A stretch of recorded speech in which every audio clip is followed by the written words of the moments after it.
paz do Senhor. Vamos falar hoje de 1 Reis 22, que é o último capítulo de 1 Reis, e 2 Reis 1 e 2. No comecinho desse capítulo, vou recordar um pouquinho, vocês vão lembrar que Acabe tinha feito, através da mulher dele, de Jezabel, tinha matado a Nabote, porque Nabote não quis dar a vinha, que era da herança dos seus pais, para o rei Acabe.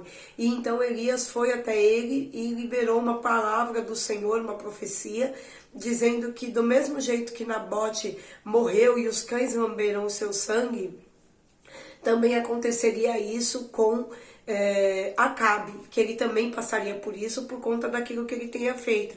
Mesmo que não tenha sido ele diretamente, mas a esposa dele fez em nome dele e ele permitiu que isso acontecesse. Então o Senhor ali, para ser justo, como eu tinha dito no vídeo anterior, falou que faria dessa forma com ele. Só que aqui a Bíblia diz que o reino de Acabe estava em paz, estava tranquilo, mesmo depois de ter ouvido essa profecia, ele estava 3 anos sem guerra. E Josafá, que é o rei de Judá, vai até Acabe para visitá-lo. E Acabe fala para ele: nós sabemos que Ramote Gileade, que é uma cidade, ela pertence a Israel. E aí ele então pergunta a Josafá se acontecesse dele ir à guerra, se Josafá iria com ele. E então Josafá responde: os meus homens serão seus homens, os meus cavalos serão seus cavalos, os meus carros serão seus carros. Ou seja, eu vou com você para essa guerra, porque essa terra realmente tem que pertencer a Israel. Porém, Josafá fala para Acabe: mas tem profetas do Senhor aqui para que nós possamos consultar para ir ou não pelejar contra Ramote Gileade? Então, Nabote não, agora que Acabe junta ali 400 profetas para que ele ouça de Deus aquilo que ele deveria ou não fazer. E os 400 profetas falam a mesma coisa, que ele deve sim ir e que o Senhor daria aquela terra nas suas mãos. E aqui eu quero fazer a primeira pausa desse vídeo e falar para você que é um profeta do Senhor. Eu sou pentecostal, eu acredito nos dons do Espírito Santo, até porque já vivi coisas extraordinárias da parte do Senhor, eu acredito em profecia. Mas se você que é um profeta do Senhor não tiver certeza que aquilo que você está dizendo para aquelas pessoas ou para a pessoa que te procura não vier da parte de Deus, não fale, porque eu já vi pessoas e eu mesmo já me magoei, já me entristeci por acreditar que palavras eram vindas de Deus e essas palavras não eram do Senhor.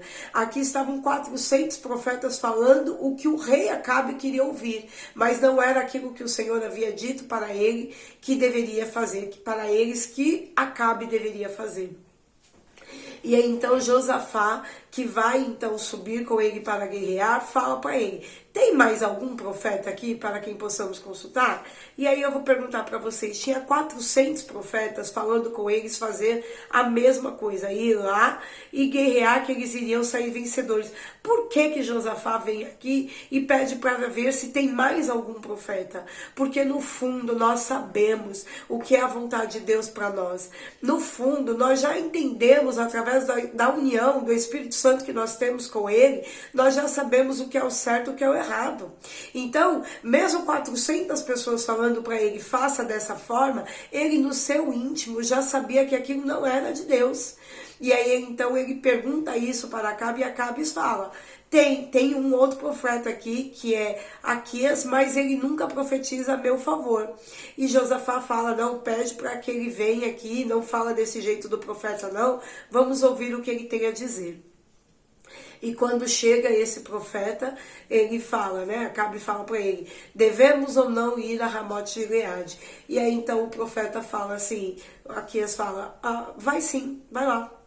E aí, novamente, Acabe sabe que aquela não é a vontade do Senhor para ele. E aí ele vira para o profeta e fala: não fale nada que não seja realmente da parte de Deus. E aí então o profeta, sentindo-se à vontade, ele fala: olha, eu vejo como se vocês estivessem como ovelhas no pasto e sem um pastor para pastorear vocês, que estivessem soltos no campo. E aí então Acabe fala assim, tá vendo, Josafá? Ele nunca fala algo bom a meu respeito. E aí então Aquias continua falando. Ele fala, eu vejo como se fosse um senhor diante do seu trono, tinha exército do seu lado direito, tinha exército do seu lado esquerdo, e ele, o Senhor, pergunta, quem vai falar através para Acabe, com Acabe, e vai falar para ele algo contrário àquilo que eu estou dizendo. E aí então se levanta um daquele espírito, um daquele exército que está lá diante do Senhor e fala, eu vou falar, eu vou enganar Acabe, eu vou colocar o espírito de mentira na boca de todos aqueles profetas. Irmão, isso é muito sério. Nós falarmos que profetas do Senhor, eles estão ali e naquele momento são usados de uma maneira diferente daquilo que é a vontade de Deus. Então é ruim para eles enquanto profetas, mas é muito mais ruim ainda também para nós que estamos ali ouvindo aquela palavra de engano.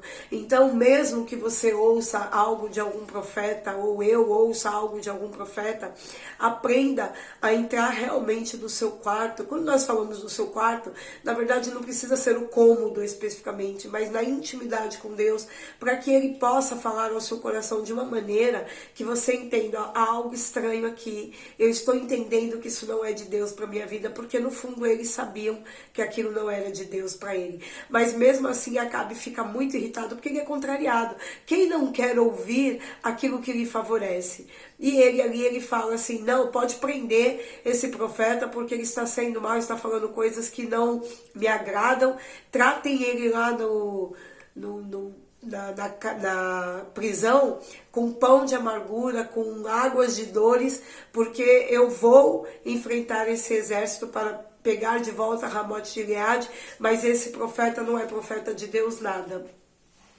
E quando a pessoa tem certeza daquilo que ela tem de intimidade com Deus, o profeta fala, pode ir à vontade, pode me deixar aqui tranquilamente, porque se você voltar em paz desta guerra, você vai ter certeza que Deus não falou pela minha boca. Ele sabia o Deus que ele servia, ele sabia a intimidade que ele tinha com Deus, e ele sabia aquilo que o Senhor faria, porque o Senhor havia dito para ele. Porque a Bíblia também diz que o Senhor não deixa nada oculto aos seus profetas, né? Antes fala com eles. E aqui então ele vai para a guerra, né? Então ele prepara ele junto com Josafá e eles vão para a guerra. Só que, ó, são tantos indícios que a Bíblia fala que mostra que ele sabia que tinha algo errado nessa conversa, porque ele fala para Josafá, você vai com as suas vestes reais. A guerra era de Acabe, era do rei de Israel, mas Josafá, que somente ia junto, era que iria vestido de rei, mas ele, Acabe, iria disfarçado. Então, quando o rei da Síria fala, então eles querem aqui brigar com a gente, eu não vou machucar ninguém, não vou maltratar ninguém, eu só quero Acabe. Mas ele vê de longe só um vestido de rei, ele fala, esse daí é Acabe, vamos atacar ele. E aí então Josafá grita de longe, e aí eles sabem então que não é ali ele o rei de Israel. E de longe a Bíblia fala que um simples arqueiro de longe atira uma flecha, e essa flecha pega exatamente no lugar da couraça de Acabe e fere ele. E na hora que fere ele, ele começa a sangrar bastante, e aí então ele pede para que ele seja levado dali, da onde ele está.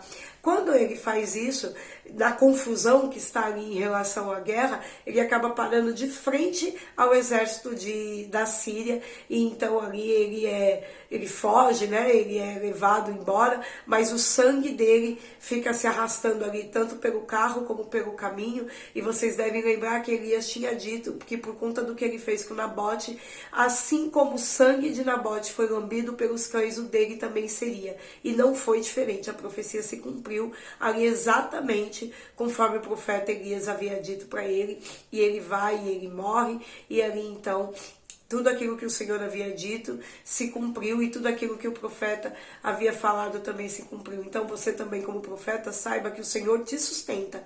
Aquilo que Ele mandar você falar, você fale, porque Ele sabe por que e para quem que Ele está dizendo, para que você se levante ali como um profeta nessa terra. É um grande privilégio ser um profeta, então tenha responsabilidade com aquilo que o Senhor coloca nas tuas mãos. Amém? Dando sequência então a esse capítulo, Elias, ele vai, lembra que ele tinha ungido a Eliseu como o seu sucessor? Eles vão seguindo ali pelo caminho e Elias fala para ele, olha, eu sei agora que o Senhor vai me levar embora. Assim, a palavra que tinha vindo a Elias disse que é sobre a cabeça dele que ele vai sair. E Eliseu fala, não, eu não vou me afastar de você. E ele fala, não, vai acontecer algumas coisas aqui, então você não precisa ficar comigo. Mas Eliseu se mantém firme, não vou me afastar de você.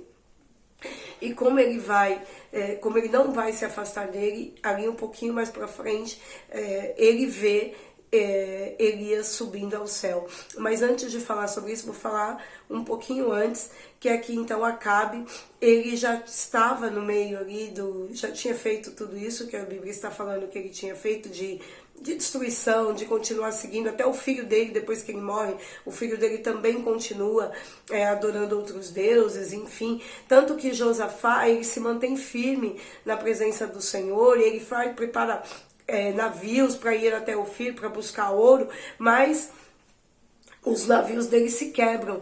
E o filho de Acabe fala para ele, não, vamos nos manter aqui juntos, pegue os seus servos com os meus servos e andem aqui nesses navios juntos, mas ele não quer, porque ele não quer fazer uma aliança com aquele que não serve a Deus. E nós também temos que ter essa preocupação de servir a Deus e fazer exatamente o que o Senhor quer e nos aliançar com aqueles que o Senhor quer. Então, esse filho de Acabe, ele tem ali, ele tá lá fazendo todas essas coisas erradas, que são essas adorações a outros deuses, os deuses que eram da sua mãe. E então agora ele chega diante de Elias, né? Ele chega ali diante do seu povo e ele adoece. Depois da briga da Síria, ele adoece e ele fala para os servos dele, ó, vão até o rei de Edom, o profeta em Edom, para ver se eu vou ficar bom ou vou ficar ruim dessa doença.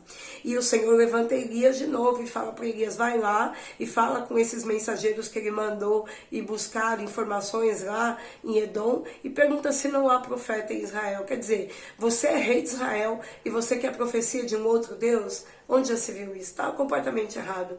E agora, então, Elias se apresenta para esses mensageiros e fala isso. Por conta dele ter ido procurar profetas fora de Israel, o Senhor diz que essa doença que ele tem, ele vai morrer. E quando ele vai embora, ele nem se apresenta, ele fala a profecia e vai embora. E esses mensageiros voltam ao filho de Acabe e falam para ele o que haviam ouvido. E o filho, né, de Acabe, o novo rei de Israel, pergunta para eles como esse homem estava vestido. E ali eles fazem a descrição de Elias, e aí então já de cara esse rei percebe que está falando de Elias. Então, irmãos, eu e você também precisamos ser conhecidos por aquilo que nós apresentamos. No caso aqui era a roupa, mas o comportamento, as atitudes, o falar, a gente precisa ser conhecido como alguém que serve a Deus. Elias era conhecido por onde ele andava. As pessoas só poderiam identificá-lo de qualquer forma, porque sabiam como ele se vestia, como ele se portava, o que ele falava. Eu estava falando, orando, vendo, entendendo essa palavra que agora foi, Elias era tão direto. E Elias fala para eles isso, e então esse rei manda que esses servos voltem lá e falem com Elias para que venha até eles, e manda capitães de 50, e os 50 para falar com Elias. E quando eles vão, eles se apresentam diante de Elias e falam, olha, o nosso rei está pedindo para que você vá até ele, homem de Deus. Aí Elias fala, eu sou homem de Deus? Então peraí, desça fogo do céu e consuma você e seus 50. Olha a autoridade que esse homem tem, mas a vida dele também não foi só de coisas boas, mas ele tinha realmente confiança no Deus que ele servia, e quando ele libera a palavra, esses 50 são consumidos. Então, o filho do rei Acabe, que era agora o rei de Israel, manda outros 50. E aí então a gente também faz uma pausa nesse vídeo e fala assim, ó, já tinha morrido os outros 50 mensageiros e ele manda mais 50. Cadê a preocupação que ele tinha com aquele povo? O inimigo, irmãos, ele não tem preocupação nenhuma, nem com a sua vida, nem com a minha. Ele não tem cuidado nenhum com você. Se você morrer para servi-lo, ele pouco se importa. Elias vai lá e ele libera a palavra como homem de Deus. E aquele homem sabia que estava todo errado, mas ele manda mais 50 passar por isso. E não acontece diferente. Elias novamente libera a palavra e os 50 são consumidos pelo fogo do céu. E mesmo assim esse rei manda uma terceira vez outros 50 com o seu capitão para que chegue até Elias e fale com ele para que venha falar com o rei de Israel. Só que esse terceiro grupo, ele tem uma postura diferente. Ele chega diante de Elias já se prostrando. E ele fala, olha Elias, tenha misericórdia da nossa vida, da nossa alma, desse povo que está aqui, pedindo a você que vá falar com o nosso Senhor. Ou seja, eu estou aqui porque eu estou recebendo ordens, mas eu entendo quem é você em Deus. Eu entendo quem é você no Senhor. E por conta da atitude desses, Elias vai falar com o rei. E aqui também mais uma pausa para falar para você, a sua atitude muda aquilo e aquele que está à sua volta. Se você pensa que não, o Senhor está mostrando aqui na sua palavra que a postura desse chefe de 50, que foi o terceiro a ir até Elias, ele não foi consumido porque ele chegou se prostrando. Nós precisamos aprender a descer do nosso orgulho, descer da nossa arrogância e nos prostrar. Eu não preciso me prostrar diante de um homem, eu não estou na hierarquia, na monarquia, eu não preciso ir até um rei, mas eu tenho um rei que comanda a minha vida, que é o Senhor. Então se prostre, você e eu, diante do Senhor. E aqui Elias fala para ele assim, olha, por conta de tudo que você fez, de ter ido buscar profeta lá fora de Israel, você vai morrer. E ele morre. É simples assim. Então a palavra que o Senhor fala através de Elias, ela é dura, mas ela se cumpre. E aí eu estava falando para vocês de Eliseu. Eliseu sabia de tudo isso, sabia quem era Elias, sabia que ele estava para ser sucessor, então ele não queria mesmo se afastar. Independente do que vai acontecer com você, Elias, eu vou grudar em você, vou ficar do seu lado.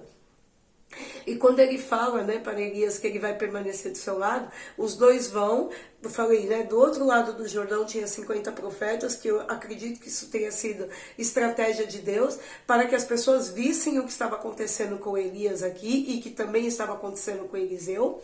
E eu também paro aqui e penso que o Senhor, ele vai preparar testemunhas, para que as pessoas vejam o que ele é na sua vida, o que ele vai fazer na sua vida. Então mesmo pessoas, às vezes até um pouco desconfiadas, essas pessoas vão ter que ver que vocês são servos do Senhor, que eu sou serva do Senhor, e que o Senhor vai mostrar a glória dele através das nossas vidas. Quando eles param ali em frente ao Jordão e não tem como passar, Elias dobra a capa dele e toca ali as águas, e as águas se abrem e eles passam a seco, exatamente como aconteceu lá atrás com Moisés no Mar Vermelho, ou com Josué aqui também no Jordão. Aqui eles passam e eles vão conversando, porque Elias está conversando com Eliseu, está percebendo a vontade de Eliseu de estar ali com ele, e pergunta para ele, o que você quer que eu te faça? Já que você não sai do meu lado, o que você quer que eu te faça? E Eliseu fala, eu quero a porção dobrada do teu espírito. Ou seja, tudo aquilo que você faz em Deus, eu quero também fazer e mais. E aí então Elias fala para ele, dura coisa me pedir. Porque claro, irmãos, ter essa intimidade toda com Deus tem um preço muito grande, né? A gente mover o mundo espiritual dessa forma não é algo simples nem algo banal. Elias, a gente está ouvindo aqui, está contando aqui o que ele fez de extraordinário. Mas o momento da caverna também aconteceu, o momento do choro, o momento de querer a morte, o momento da tristeza, justamente por ter profetizado. Então o ministério, o chamado, o dom, o talento que Deus tem para mim e para você, tem um preço que às vezes a gente nem se sente pronto para pagar. Elias, quando esteve dentro da caverna, se sentia um nada. Mas nesse momento aqui, Eliseu está falando para ele, eu quero a porção dobrada do teu espírito.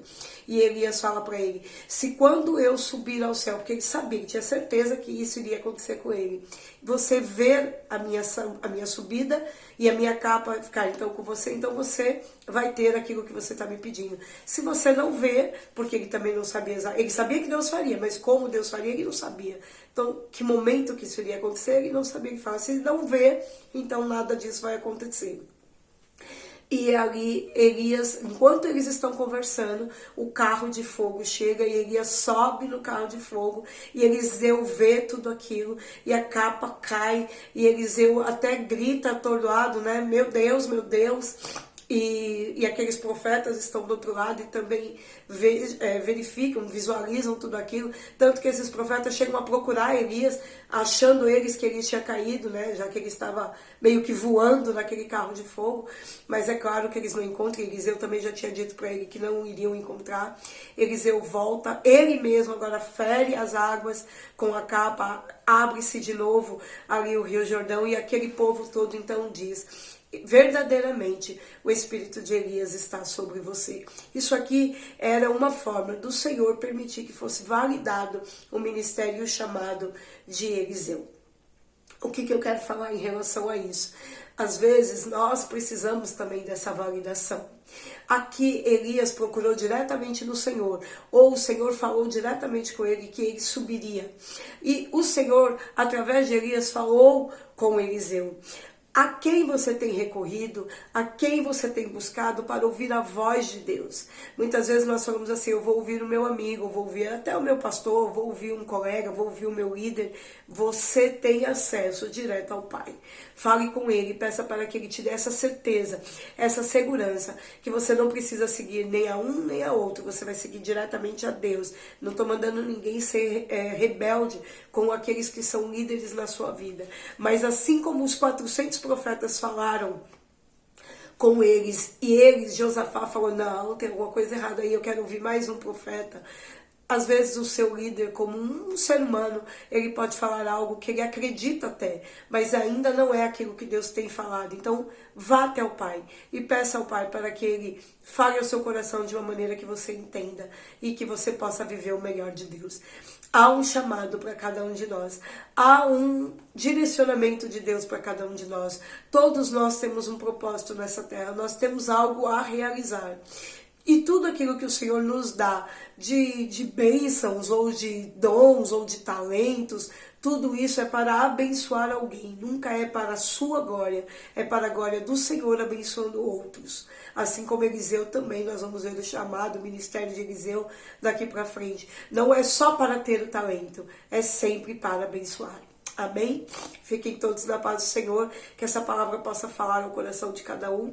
E amanhã nós voltamos com a sequência de 2 Reis.